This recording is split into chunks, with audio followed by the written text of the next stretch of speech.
If you're preparing for your PTE exam, are you practicing on different websites and trying to memorize all of the questions, hoping to get 65 or 79? Well, if that's what you're doing it completely wrong. Now, let me show you why. So this is one of the comments somebody left on one of our YouTube videos recently, and they basically said, PTE is really easy. It's all about memorizing, and just by memorizing prediction files and different questions, you can get a really good score. Now, let me show you exactly why this doesn't work for 99% of the people. When I started teaching PTE more than 6 years ago, there's only 200 questions in the system back then in the reading section. Nowadays, there are more than 13 or 1400 questions in fill in the blanks alone. So in the past, people were able to memorize the question bank, and 80 to 90% of the questions came exactly from that file. Whereas nowadays, a lot of the questions will be new. Now, if you're somebody who's trying to memorize all of these questions and all of the prediction files, let me show you a real good example how this is not always going to work. What you're about to see is a screenshot from two of my recent students who both actually managed to get their score.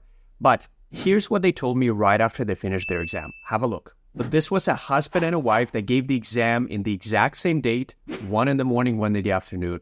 And the wife actually had most of the questions in the reading section completely new, and she was sure that she was going to fail it completely, even though some of her other questions like dictations and repeat sentences were repeated from our prediction file. Now, if you look at her husband's score, who gave the exam a couple hours after her, almost all of his reading section was exactly the same as in the prediction file that we provide in our class, plus the dictations were the same, but some of the short answer questions and some of the other questions are new.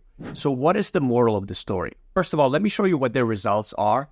As you can see here on my screen, both of them were able to get 79 plus, where the husband got a much higher score, but the wife barely passed in reading and listening especially. But who cares? It's 79 plus, so it's good enough for 20 points for their permanent residency. Moral of the story is, yes, you need to practice. Yes, you need to use different practice websites like we provide to our students.